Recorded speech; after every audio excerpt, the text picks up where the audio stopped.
The NBA playoffs begin in only a few days. There will essentially be 20 teams fighting to make a run to the NBA Finals. This is, of course, including the play-in tournament. However, there's a few teams that are making the playoffs that have a 0% chance of winning it all. And some of these teams may shock you. We've got an interesting video today because I'm probably going to be triggering some of you guys because I'm going to be talking essentially bad about your teams. But honestly, it's not completely your fault or your team's fault. Some of these teams are just under some unfortunate circumstances. And real quick, I've seen the analytics, I've seen the numbers. Most of y'all that watch me are not subscribed. So if you want me to keep posting bangers like this one, make sure to sub up, show your support, drop a like. I appreciate everybody. And if you guys didn't know, the play-in tournament starts April 16th, goes all the way to the 19th, and then the playoffs begin April 20th. So we're mad close. Some of y'all might be seeing this video when the play-in tournament started, when the playoffs are already going on, but we're really close. And I feel like not enough people are talking about it. So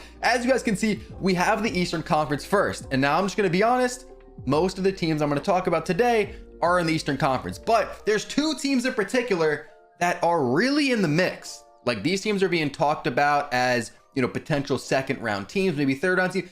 And I think that they have a 0% chance to move on. Let's get into the first team. Now, the first team is going to be coming out west, and this is going to be the only team in the Western Conference that I'm saying has a 0% chance of winning the finals. I mean, also the Rockets, because they're somewhat in the mix still. They're not going to make it. They're not even going to make the play-in tournament, but the Rockets technically right now are not eliminated, but the Rockets would also be at 0%. But the Kings out west right now are the only team, in my opinion, that are still in and technically have a chance, but in my opinion, have no chance. And that is because they just lost some key pieces. Malik Monk is out for 4 to 6 weeks. He can come back. If the Kings make it to like the Western Conference Finals, which I don't know how they do that, because first off, they already fell. The Kings were a team that was in the mix for a set, you know, playoff spot. They were in that 5-6 spot. That's not gonna happen because right now they're the 8 seed.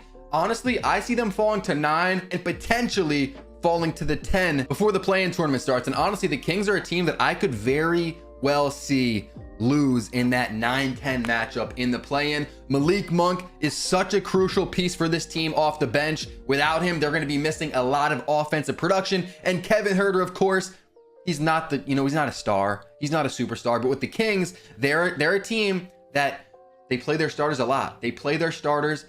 They pump them with minutes, you know what I'm saying? And so they're missing 2 of their key, I would say 2 of their main 6 players right here. That's bad because now all the pressure is going to be on Fox. All the pressure is going to be on Sabonis. Keegan Murray's still in there. You got Keon Ellis, who's potentially starting in a play-in tournament in a playoff series. You just don't feel good about Keon Ellis slotting in at the 2. And it does suck for the Kings. You know, they're a team that I kind of like. I like De'Aaron Fox a lot.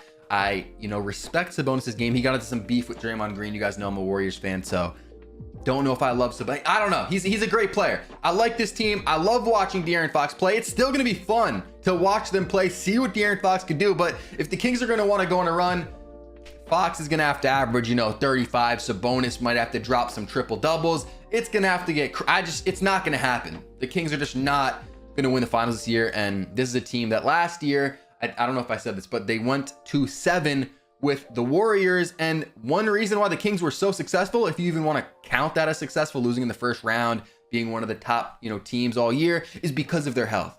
And if they're not going to be healthy, the Kings are just, they're not going to make it. They're not going to make it far. Now, this one's going to trigger some of y'all because the Knicks have one of the most popular, fan bases in the entire NBA. But the Knicks, it's clipped. I'm gonna just tell y'all right now, I'm not a hater. Do not take me the wrong way. You know what I'm saying? Don't think I'm a hater. Some of y'all are still gonna think I'm a hater.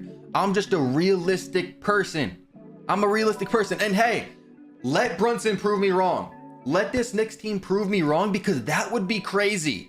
That would be insane if the Knicks went on to win the NBA Finals. But the Knicks are a team that everyone's talking about. Everyone's hyping them up. Right now, they're the 5 seed. The Magic have passed them. Potentially, they'll fall to the 6 seed. We'll have to see about what their seeding is. They could get out of the first round. They could. It depends on their matchup. They definitely can get out of the first round, especially if OG Anunoby's healthy, which, by the way, it says he's probable for today, when I'm recording this, today's game against the Bulls. OG should be back, but Julius Randle, out for the season. His shoulder, he was trying his best. His shoulder just couldn't, hold up. He couldn't get it to fully healthy. Randall out for the season with shoulder surgery. So they're down Randall, and I'm sorry. The Knicks were a team that if they had Randall, yeah, it's fun. It's like maybe they can do something with the Celtics. Without Randall, it's clipped. And I know there's gonna be Knicks fans out there that are they're gonna be in the comments. You can go down there right now. I don't, maybe not because I'm saying it. Maybe they won't say it, but a lot of people will be like, oh, it's cool if we don't have Randall as long as we have OG. It's not fine, bro. It's maybe you win a series, maybe one, maybe you're not winning 4 playoff series without Julius Randle, your second best player. You need him. You need Julius Randle if you're gonna have a shot. And yeah, it's gonna be fun. It's gonna be fun to see what Brunson can do, but to win it all, you gotta be healthy. You pretty much gotta be 100%, 95% healthy. You know, you lose your second best player, how are you gonna go on a full playoff run? I just don't see it happening for the Knicks. And you know, I felt this way just coming into it, but I was like, let me pull up the stats. Let me look into it, because I already know some of you are gonna be like, bro, Solo, you're just talking. Julius Randle isn't even the best. You know, we have OG Anunoby now, we're fine. So the Knicks with Julius Randle this year, 29-17. Without him, I'll let y'all try to guess. Try to guess. I don't know, it's about 30 games. 30 games without him. Actually, that might be too many. Maybe a little less, but they are, yeah, 30 on the dot, 16-14 without Julius Randle. They're about 500. With him, they're an elite team. Look at this. They're a top team. They're like, you know, that's a solid 2-3 seed out east. Without him though, they're a 6 seed-ish, I would say 6-7. You know what I'm saying? They're not the same team. And I mean, it's just too much of a hit for a team that I already didn't believe in to the fullest, because you got the Celtics. You got to remember, bro, the Celtics are going to finish the year with like 65 wins. That is not normal.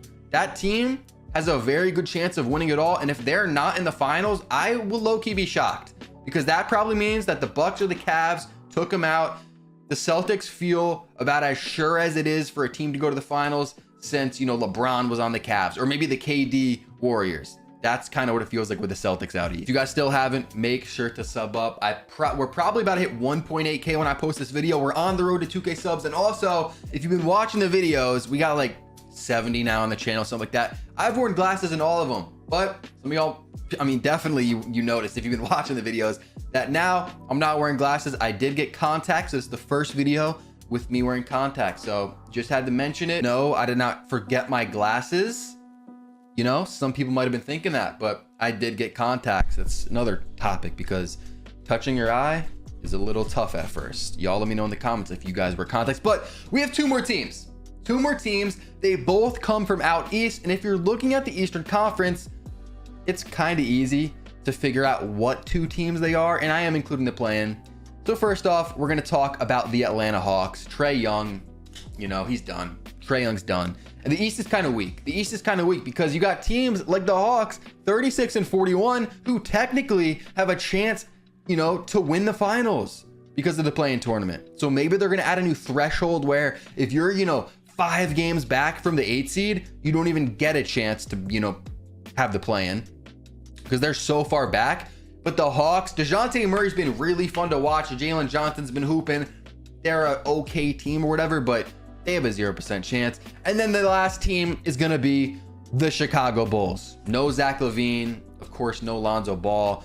And they're going to be a fun team to watch. Honestly, it would be kind of cool if they made the playoffs, but it might be even cooler if, you know, the Sixers with Embiid got in and the Heat with Jimmy and the Pacers with Halliburton. So honestly, I'd probably prefer the Bulls to miss, but they'd be a fun team. Kobe White, DeMar, see what they can do. But yeah, the Bulls and the Hawks got a 0% chance, but everybody else, I feel like has at least a 1% chance to win it all. If we look at the Western Conference, you know, I'm counting out the Kings, counting them out, and then the Rockets too, who are technically in it still, but they should be, you know, eliminated soon.